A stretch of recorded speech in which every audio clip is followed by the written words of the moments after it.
Welcome, everybody. I just want to make sure that you can hear me. So if I could get a thumbs up or a wave to make sure that everything is sounding good on your side, that would be fantastic. Great, thank you. The other thing I'd like to mention is when I set up this meeting, I did make sure that everyone was muted on entrance. We just want to make sure that you are muted in case there's any background noise. I think that is all I have to say about that. So we're just going to let a couple more people in, and then we'll get going very quickly.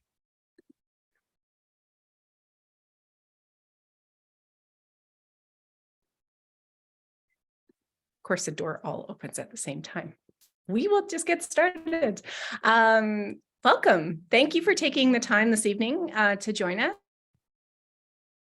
My name is Renee Westmacott, and I will be your co-host for the evening. Please know I'm standing by for any questions that might come up. We're very excited tonight to have Diamond Fernandes from HeartFit Clinic here to share his extensive knowledge about heart disease with you. Diamond is the founder of HeartFit Clinic, which is located in Southport, Calgary. He also has two more locations. One is in Edmonton and the other one in Vancouver. In addition to these three clinics, Diamond's the author of the best-selling book, Beating Heart Disease. You can find his book on Amazon or heartfit.ca, which is where you're going to get the best price for the book. That is all from me. Please let me introduce to you Mr. Diamond Fernandes. Welcome, Diamond.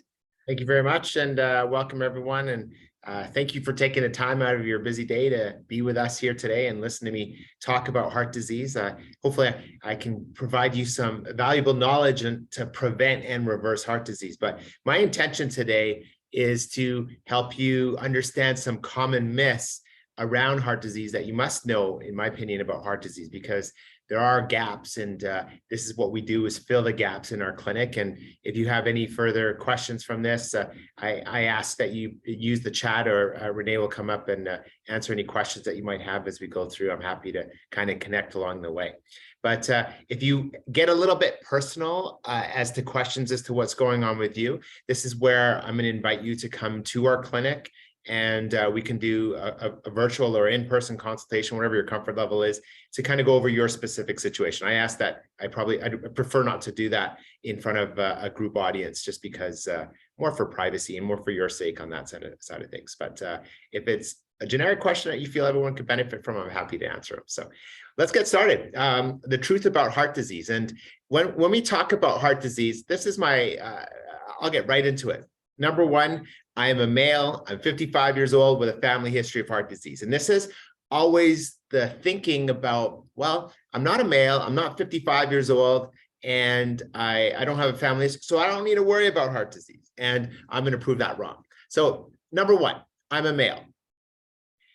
Females happen to be the leading, when we talk about heart disease, it happens to be the leading cause of death of men and women. And women usually are falling behind about 5-ish years on men when it comes to heart disease. So you can see here is a nice statistic on this. When you look at heart disease, this is from the USA here, and heart disease, you can see, will kill more people or more women than all cancers combined. And I know, I've had a lot of loved ones with breast cancer. And when you look at breast cancer, I feel it gets a lot of media exposure on that side of things, especially with sporting teams, with the NFL, with, it's all about reducing cancer. And when we look at cancer, it actually is heart disease. It's heart disease that is going to get people more than all cancers combined. And so this is something that's very important. When you talk about heart disease and stroke, it leads the way when it comes for women. So it is a women's disease. And that's really what I want to try and say from that perspective. I've got a lot of slides to go through, so I want to be able to get through all this. 55 years old. People think, okay, well, I'm not 50 yet, or 55 or 60 or a milestone age. We're seeing younger and younger heart disease now, especially with women. One of our staff in our Vancouver clinic, she's a female, in her 40s with heart disease. And so how does that happen? How does that happen? Well, here's the heart attacks per, with age groups when we look at this. And you can see women catch up to men here when they're right at that, at 65 plus. But here you can see men will and still you can see it's a women's disease here too, but between 45 and 64, they're about, 33% off of where, about 35% off of where men are usually. And we're starting to see a lot more younger males. There's so many things going on in this world, and I'll talk about artery disease and why this happens. But really what I want to share with you is that we're seeing a lot more younger people in their 40s with artery disease, with heart disease, with heart attacks, with strokes. And these are things that are happening with women too. And this is why it's not just a man's disease, and it's not, oh, I need to worry about it when I'm older or younger. And wherever you are, obviously there's a feeling of gratitude when you make it to a certain age, and that's always important. Gratitude is important. So if you're 65 or 70 or whatever be the age that you are, it's about always making sure that you don't end up with a heart attack or stroke, because it's the #1 preventable disease. It's something that you don't have to go down. So when we look at the last part, family history. Now, for those of you who don't know, I got into this in 1999 when my father had his, probably I think his 5th or 4th heart attack by that point. And I'm like, enough's enough. Like, why is this happening? He had a stent, he had a bypass, like this should be cured. And so I got into the field of cardiac rehab in 99. I started working at Total Cardiology at that time. And that's where I wanted to make sure I don't go down that same path. And I'm not here to share my story with you, but I don't have artery disease, but I ended up with something completely different. But family history is very important to make sure that, okay, well, I have parents that have it. Think about this as, and I could have a whole talk here just on genetics, but I want to get through everything today. When you look at genetics, think of them as light switches. So I have a light switch here to the clinic. You have all these genetic switches that get turned on based on how you live your lifestyle. So I can smoke, and then maybe you could smoke, but I dropped dead at a heart attack at 40. You keep living till you're 95 years old with never a heart attack. But the next person next to you might have the light switch that gets turned on for lung cancer. Every body is different, and our genomics, our cardiogenomics are different with every body. And when we look at this, you don't need to have family history. Individuals with you do have a 2 times risk of that exposure. But here's a very important statistic, and this is where we want to try and blame our parents, or, hey, my parents never had a problem. 70 to 90% of people with heart disease is probably due to environmental exposures. Meaning, they've never had a heart attack. So if I go to the hospital and I go to the cardiac ward, I'm going to see the majority of them, anywhere between 70 and 90%. The studies change in that range. But let's go low end. 70% of them never had a family history of heart disease. So going back to my comment, the myth #1, I am a male. I debunked that. I have to be a certain age. I debunked that. And third, I have to have a family history. I debunked that. It's not about those things. And this is why I'm talking about these myths. So that's myth #1. So let's go to myth #2. Cholesterol causes heart disease. Now, I'm not sure how many of you have high cholesterol or low cholesterol or whatever, maybe borderline cholesterol. I'm going to say something that's pretty bold. We don't care, because it doesn't cause heart disease. However, I'm going to talk to you how it's involved with heart disease, but it does not cause heart disease. So what happened, and I hate to be a little bit graphic with this, but what happened in the 70s is they cut open an artery. And inside that artery, they found 2 things. I'll let you take a moment to guess which one of them are. Cholesterol and fat. And when we talk about cholesterol and fat, this is where the diets in the 80s, 90s, even early 2000s, stay away from cholesterol, stay away from fat, because this is what's clogging our arteries. And now we're seeing more heart disease than ever. Why is that? Because we increased sugar or processed foods, or we got maybe duped into thinking that, certain foods are healthy for us when they're not. So this is, and I can go off on a whole talk on that, and I'm not going to, but our talk's about fat and cholesterol. It's not that. Cholesterol does not accumulate to a pipe and you have a last cheeseburger and fries and you end up with a heart attack. Doesn't happen that way. So I'm going to explain how it does happen. We all have heard that you have a good cholesterol, a bad cholesterol, and an ugly. The truth of the matter is not all good cholesterol is good. Not all bad cholesterol is bad. And not all ugly cholesterol is ugly. Now I'm confused. Wait a minute. My doctor told me my cholesterol is good or my cholesterol is bad, and they put me on a cholesterol lowering pill. Well, I'll get to that in a moment.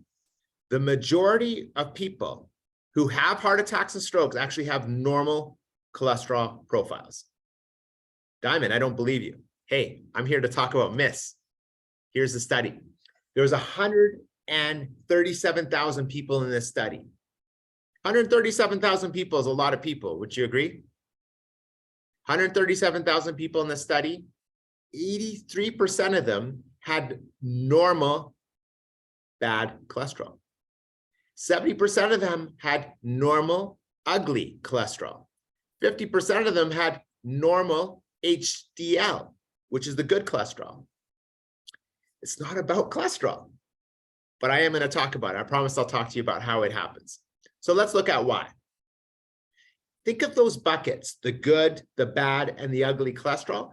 Think of them as a bucket of golf balls and tennis balls. I have a bucket of golf balls and tennis balls in the clinic here to share that example, because particles come in different sizes. There are small ones and large ones. And this is why you can get this statistic where 83% of people that have heart disease have normal bad cholesterol. Is because they have a lot more smaller particles, smaller particles and dangerous particles. So let's look at the difference. It is important to look at these particle sizes, because what I've seen over my career, and nothing worse and nothing upsets me even more, is when someone is prescribed a cholesterol lowering pill because their cholesterol is high, but they have a lot more larger size particles, or tennis balls versus golf balls. Or they've been told, your cholesterol is good, or it's borderline, let's leave it alone, when they should be considered looking at because they have a lot more golf balls. Let's talk about this analogy a little bit further. I'm going to get all of you to take your thumb and finger together and make the A-OK sign, right? Now I'm looking inside this. This is what the artery looks like. It's all skin. Just like the skin outside of my body. It's all skin. And that skin can get damaged from many different things. Many different things. But it's protected like a tennis net-like structure. And you can see where I'm going with this. Tennis balls don't go through that tennis net. Golf balls do. So it's very important to understand that lining of skin is something that's very important to understand, because if I attached all your arteries together, it would go around the world almost 3 times. I'll pause and let you think about that for a second. 3 times, one person? Yeah. If I attach all your arteries together, it would go around the world 3 times. Like, that's how many arteries you have. So I'm going to geek out with you a little bit here. I'm going to talk about the artery wall, because most people think, it's a plumbing problem. No, it's not a plumbing problem. And I'll get to that in a second here. Give away one of those myths in front of you there. But inside the lining of the artery wall is all skin. You can see that right through here. And as I zoom in on the artery and then zoom in even further, this lining can get damaged. And when it gets damaged, there's a process of these particles crossing through the lining of the artery wall. You got the small ones and the large ones. The large ones don't go through, the small ones do.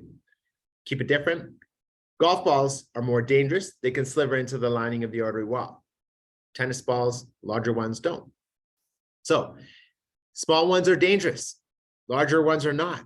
So you could be told that you have normal cholesterol, but you're sitting over here. Or what's worse, you've been told, hey, you have high cholesterol, and you're taking a cholesterol lowering pill, and you're like, wait a minute, I've never had a heart attack. Really, do I need to be on a cholesterol lowering pill? And that's questions that we can answer at the clinic a little bit more personalized. That's why you come to a clinic like us, is to get a little bit more personalized. So let's look in the artery a little bit more. So we know inside the artery wall, the AOK sign, that's what the artery looks like. It's all skin. So something has to damage that lining of skin. We call that inflammation. Second thing is those particles have to sliver, those golf balls sliver inside the lining of the artery wall, and they cause havoc. So much havoc that you get these white blood cells that come in and eat up. I don't know if you remember Miss Pac-Man. Miss Pac-Man, I used to love playing it. She eats up all those pellets. She eats too much, and she bursts inside the lining of the artery wall to form a plaque. So it goes through a plaque building process. What about medications? Hey, there are a lot of different medications to take, and I'm going to specifically pick on cholesterol. There's got to be the benefits should outweigh the risks when you're taking any medication, right? And this is something to talk to your healthcare professional or us about that. But there's something to understand. There's a number needed to treat. How many people need to be taking a drug to prevent one heart attack or stroke? That's what number needed to treat means. And so we get numbers like this and advertisements like this where Lipitor, or a cholesterol-lowering pill, reduced the risk of a heart attack by 36%.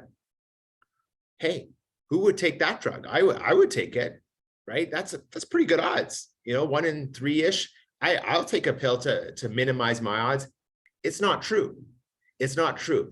The reason why is because, and I'm gonna get a little geeky on you for a second, it's really 2% of the people versus 3% in the actual people in the placebo group.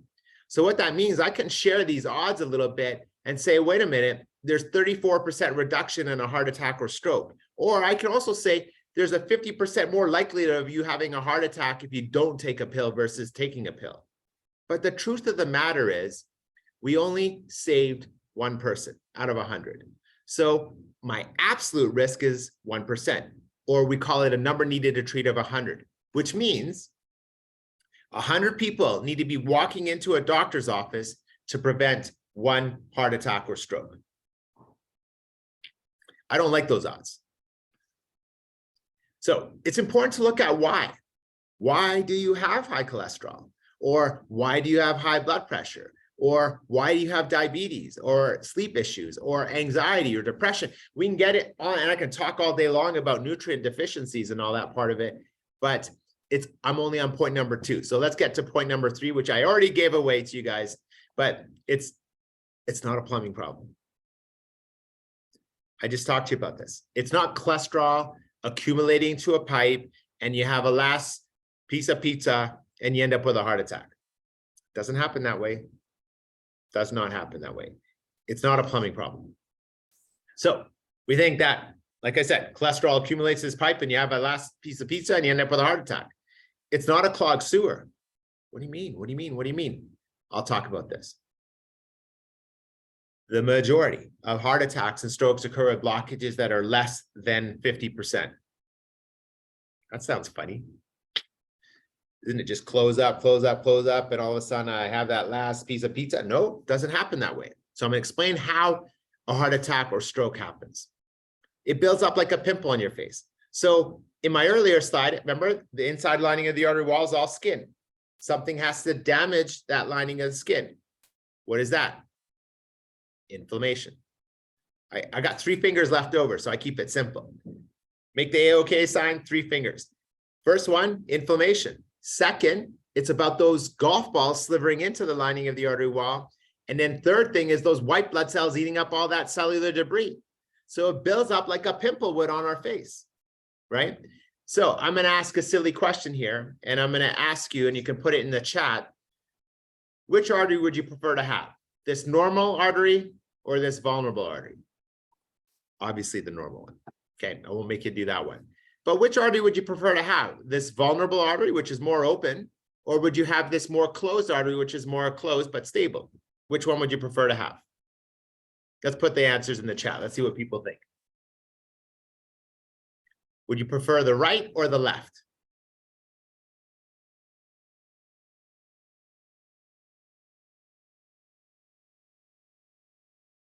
Renee, you can tell me what the answers are.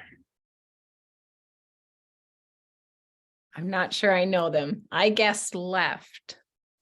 Guess left. Stable. There's a stable guess. Stable guess, okay. Most people will pick a more opened artery. The problem with picking a more opened artery is because tomorrow it ruptures and it becomes a heart attack or stroke. Where if it's obstructive, it's more stable. So let's take this to, the process of atherosclerosis. Think of it like a highway system. All these lanes are open. Let's keep it simple. Let's say a 5-lane highway system, all 5 lanes are open. If I close 1 lane every month, and that's your route to the office every day, so I close 1 lane next month, 2 lanes next month, and you're like, gosh, this traffic's getting crazy. 3 lanes next month, you're like, you know what? I'm going to start to find some different routes here, but you're not successful because still 2 lanes are open. But now I close 4 lanes, only 1 lane's open. It's a gradual blockage. And then if it goes from 4 lanes to automatically 5 lanes, at least you've already started to find these side roads. What's more dangerous is if you only have 1 lane closed and all of a sudden you have an accident there. That's your heart attack. And so this quadrant of the artery is healthy. This quadrant is construction on the side of the road. What happens when you drive down the highway and if you have construction on the side of the road? The flow of traffic doesn't flow like I want it to. But hey, we built a plaque. No big deal. Is it? Because where's the risk of that plaque rupturing? That's the most important thing. Where's the risk of that pimple popping? Everyone's had that pimple pop on their face before. But if it pops inside the lining of the artery wall, there's your heart attack. There's your stroke. So inflammation is a problem. It's not plaque encroaching onto lumen. So this is hopefully I can get this to play. We'll see. It may not play. We'll see. I don't think it'll play. I was having problems earlier. But this is an artery that's flowing completely fine. I'm going to just see if I can find it.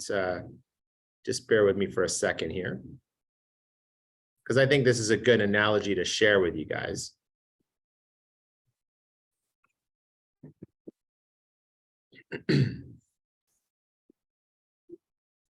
So it's that pimple building up inside the lining of the artery wall. And if that pimple pops, there's your heart attack or there's your stroke. And this is why it's so important. This is why I'm even going through the efforts to have you understand this. Oh, sorry, I got to share my screen again, I think. Am I right? Yes.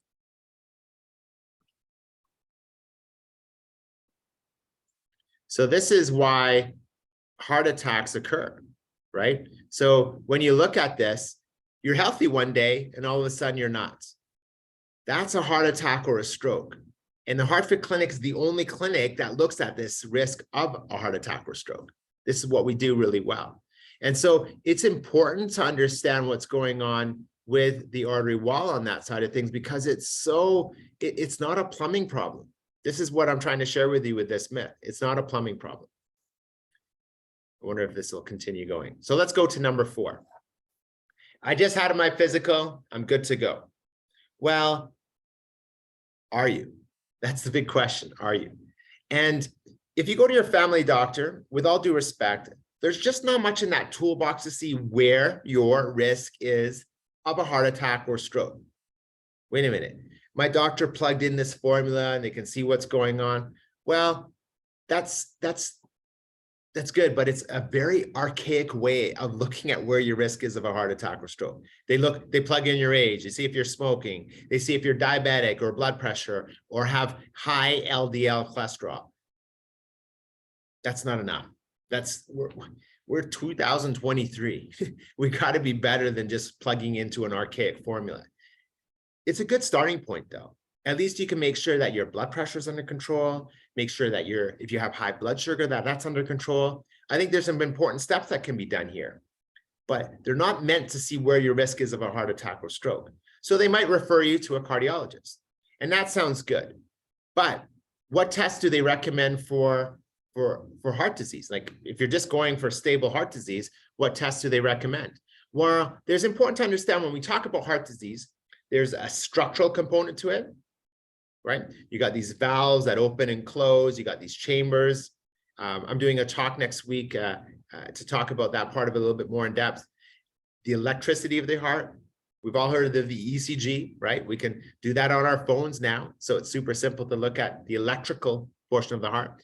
And then there's the plumbing, but the arteries are not a pipe. You guys are smarter than that. They're a muscle, right? So there are different types of heart disease. And so it's important to look at the structure of the heart if you're having pains, right? It's important to look at the structure of the heart. That's done by an echocardiogram, right? It's important to look at the electricity at some point in your life to know what the electricity of the heart is doing, right? And that's done by an electrocardiogram, right? And then we look at the plumbing of the heart. They're not a pipe, they're a muscle. And the problem with looking at the plumbing of the heart, this test was done, my next book is called Death of the Stress Test. And the reason for that is because we're using archaic ways of looking at risk of, or looking for artery disease, because we're looking for plaque encroaching into the opening of an artery wall and it closes. And a stress test is a good test to do, by the way. I hate the outcomes. I hate the outcomes. And it's designed to look for a traffic problem. Do you have, if you look at the highway system here, you got to have 7, 8 lanes closed on a 10-lane highway system for it to be showing up on a stress test, right? And so this is where it's only designed to look for that advanced stages of disease. It's only designed to look for that last quadrant. You'll miss 90% of heart attacks that way, right? You'll miss 90% of heart attacks that way. And I don't think I want to get too much into this, but it just shows the sensitivity and specificity of the different tests. They're not as accurate is really what I'm trying to say. And there's a difference in how we should treat different lesions or blockages, right? Because this is open, but this is a heart attack. This is now a plumbing problem. You don't always need to go and do something about it, right? And anyway, this takes me to my last point today. And my last point today is to understand that stents and bypass surgery will protect me. And the truth of the matter is, no. Wait a minute. I'm being contradictory here. They will not protect you if you're looking for a stable artery disease. It's not a plumbing problem. You guys are smart now. I got a good group of smart people now. The inside of the artery wall is all skin, just like the skin outside my face. Something has to damage that lining of skin. Well, stents are things that can damage that lining of the skin. Same with bypass surgery. It's not something I would ever recommend for someone to be like, hey, honey, I got to park the car and now I'm going to go do a stent or a bypass. Never.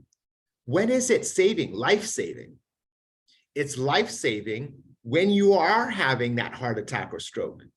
You don't come to the heart fit clinic. We'll see you after that. But go to the hospital. And if you're having that heart attack or stroke, stents and bypasses will be life-saving. But they're not life-saving. Hey, I found a plumbing problem. I need to go and open that up. Doesn't work that anymore. So here's a stent, and we think that we can open this up just by that. So let's talk about this, because I'm going to spend some time on this part. And I can take some questions. If you're having an emergency and you're having that heart attack, it's very important to do that angiogram, right? And the angiogram is where we look right inside, we take this catheter and we go right up into the artery, we flush the artery with dye, and we can see where the plumbing problem is. Great. And then we can consider doing a stent or a bypass surgery at that time because it's an emergency. Okay, most of you are sitting here non-emergent. You might have had a heart attack, or you're trying to prevent a heart attack, and you're like, you know what? I've got connections. My neighbor's a doctor, my neighbor's a cardiologist, and I don't need to worry about that. And it's a true story, by the way. But anyway, non-emergent people look at, well, hey, I got friends in high places. If they're doing conventional testing, we're missing a gap here. We bridge a gap. That's what we do at the Heart Fit Clinic. We bridge a gap. So going to your family doctor is a good starting point. We talked about that, right? It's a good starting point. It's good to make sure your blood pressure is controlled. It's good to see what, blood sugar is doing, but it's not about cholesterol. We talked about that earlier with the other myth. So if you go to your family doctor, it's a good starting point. But if you go to your cardiologist and they do that stress test or nuclear stress test or whatever it might be, this is where I do not like the outcomes. You do not need to go to the stress test and then all of a sudden park your car and get an angiogram done. It's damaging to the artery wall. It's not what we want to do anymore. Diamond, I don't believe you. Good. So here's where I'm going to provide the literature to make sure we can back up what Diamond's saying here. So let's back this up. So it's looking at a plumbing problem. And if we find the plumbing problem, doesn't mean we need to go and open these things up. So medications versus a heart stent. So if we gave you medical therapy versus giving a heart stent, the risk should outweigh the benefit. The risk is risky doing a heart stent. The benefit is also, wait, we can open up an artery. So that benefit should outweigh the risk. This was the COURAGE trial. If you don't, if you have any, you can write these stuff down, you can Google this stuff, and you can Google the COURAGE trial. It basically shared in that trial, this was done in 2007, maybe 6, I think 7, but medications are showing to be just as beneficial as doing a heart stent. We didn't believe it. That was 2007. That was the first trial. We don't believe it. Okay, fine. No worries. Placebo, and there's a bunch of trials. I'm going to keep it simple here. There's a placebo of a heart stent, meaning I pretend to put in a heart stent, but I actually didn't. So it was called the Orbiter trial, and that was done in the Lancet in 2018. It basically said that, hey, we pretended to put in a heart stent on people. This is for stable people, right? Not emergency, right? Not emergency. This is for stable people. We did a stress test. I saw my cardiologist got a stress test done, and he said, hey, I need to go do an angiogram to see where that plumbing problem is. And we already know that part. But the risk should outweigh the benefit. That was the Orbiter trial. And then, unbelievable, heart stents fail to ease chest pain. That's true. This was the New York Times.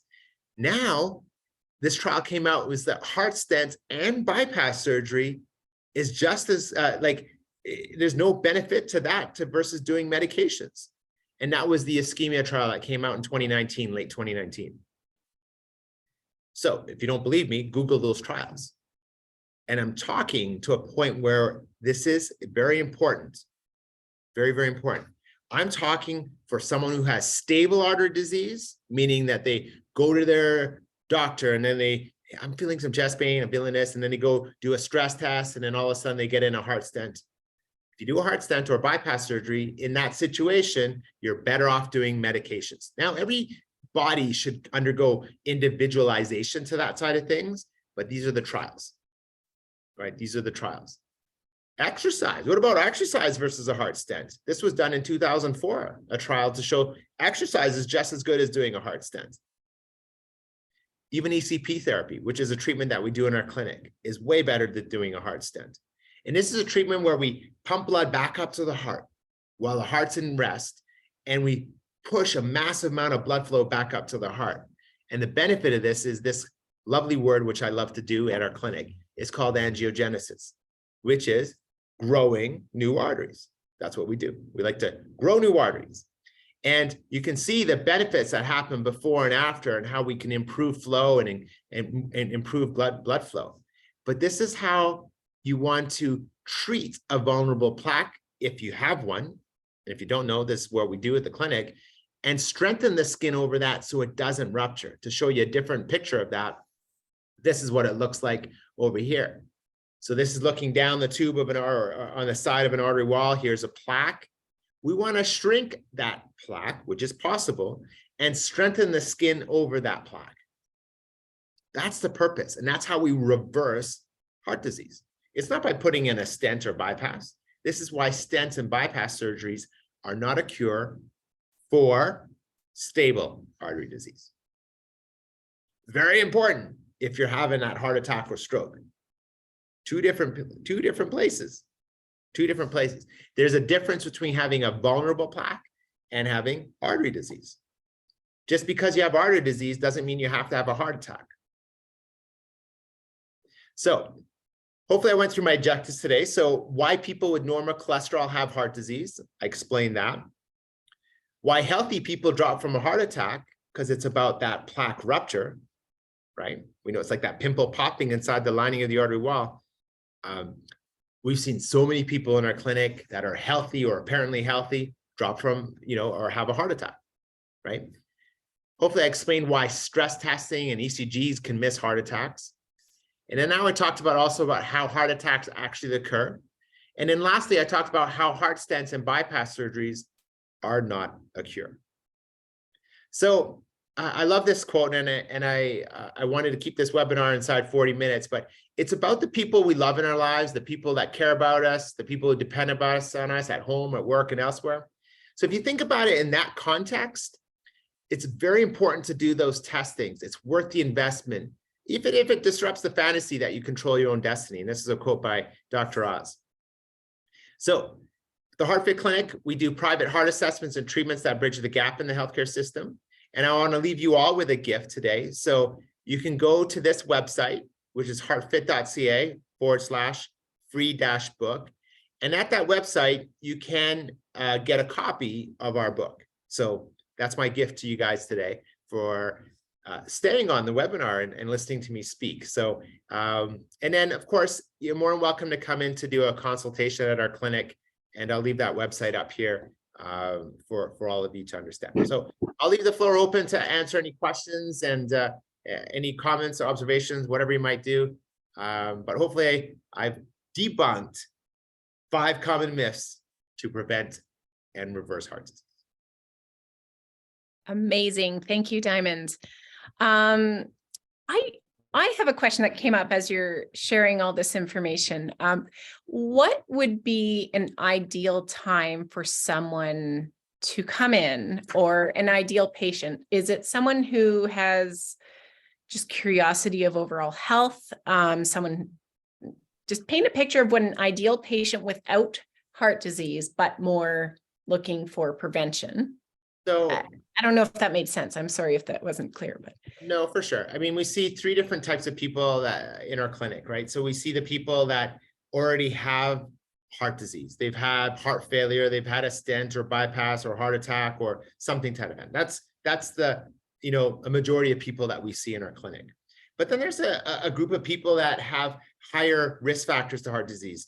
They might be taking a pill, or they might have a higher risk factors such as high blood pressure or diabetes or high cholesterol. We talked about that, right? So, or they might want to come off of that medication because they've been told, hey, I need to take something, right? So that's another category of people.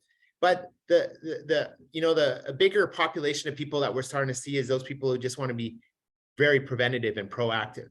And that could be someone who has family history to heart disease, to, hey, my neighbor had a heart event, I want to make sure I don't go down that same path.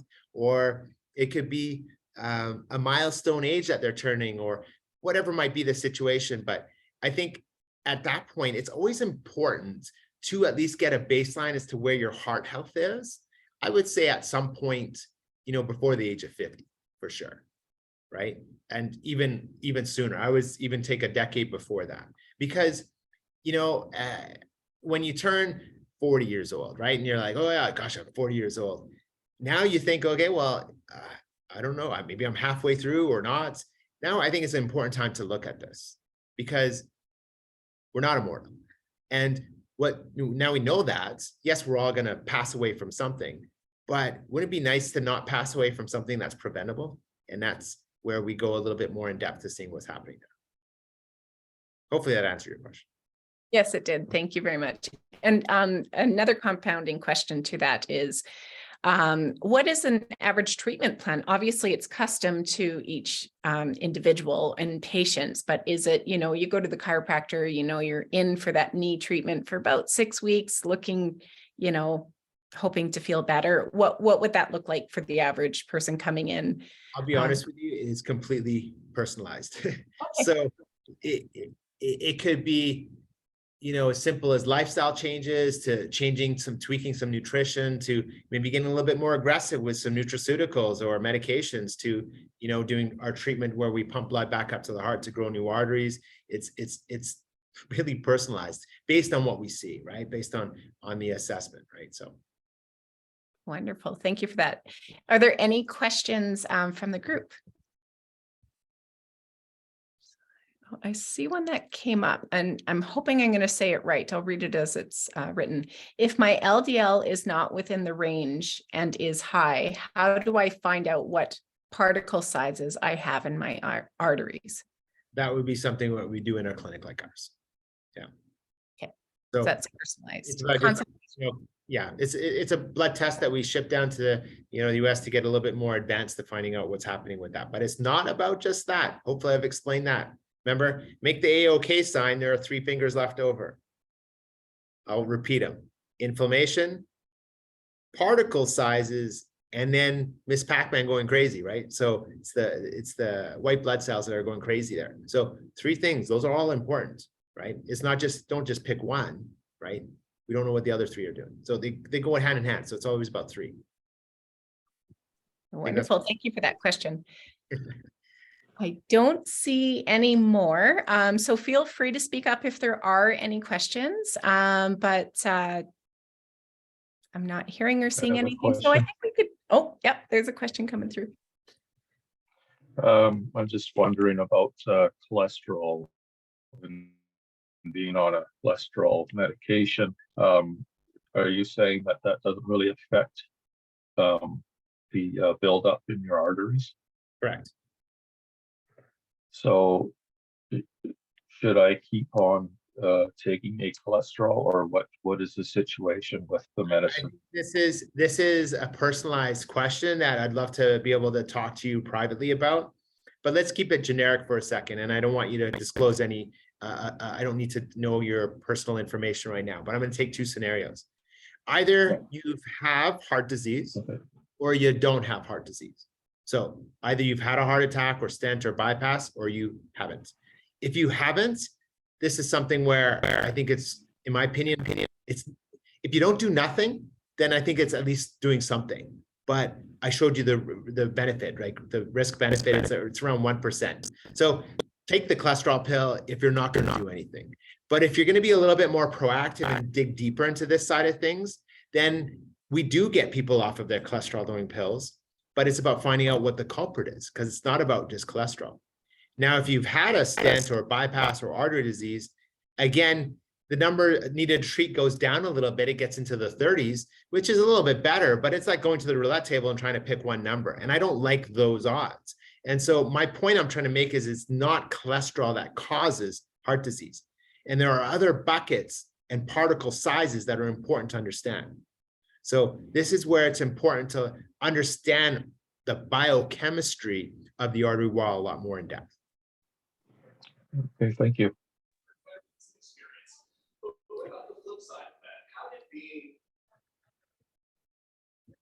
All right. I think that was that's about all for questions. Sorry, I always stumble on my words at the end of the webinars because I'm deep in thought about questions I personally have. Anyhow, Diamond, thank you so much for your time tonight. Thanks everyone for joining us. My mind was blown. I'm definitely going to be looking into this ebook that you have. And there will be a follow-up email if you didn't carry the link through onto your server with all the information. And if you think that any of this information would help someone in your life, feel free to share the follow-up link to the YouTube video that will be coming out within the next 24 hours as well. Diamond, thank you so much for your time. It's always great to have you with Active Sports Therapy. And one more thanks to everyone who joined us. We appreciate everyone. Thank you. Excellent. Okay, take care, everybody. Bye now.